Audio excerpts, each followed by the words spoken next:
No digas eso. Nunca me vas a tener. Tu piel está hecha para mí. Yo te amo, Sofía, te amo. Con el amor más limpio y puro que tú puedas imaginar. Y prometo amarte con toda la delicadeza que tú te mereces. Y prometo no tocarte. Dame los que tú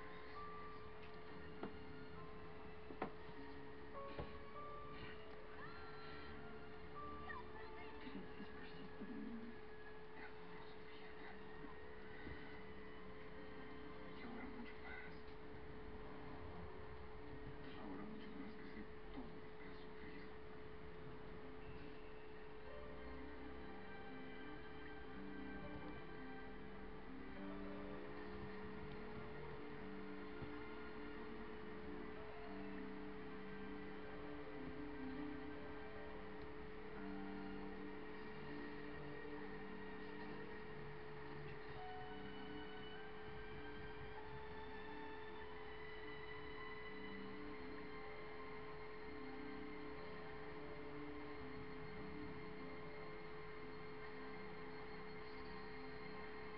No, es un caso excepcional.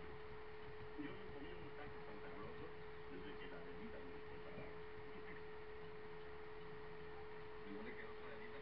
Ay, tampoco no sabes que yo conozco. Ni en buque ni en tren ni en casa pude pensar. No me digas que te comió. No tanto como un panadero hay que regalarse las manos en la masa.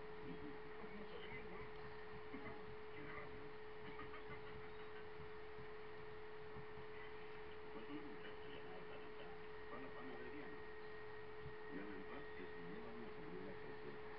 El panadero tenía una viejita pequeña que estaba pensando muy bien, pero no iba a poner lentamente.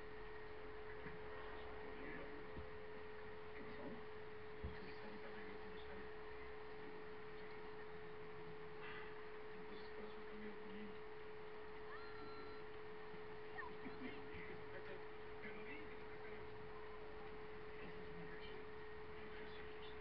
Mira, se puede amar a dos. Es Paco. Pero no tiene cachorro, ¿verdad? Al buen entendedor, pocas palabras. Mi mamá va a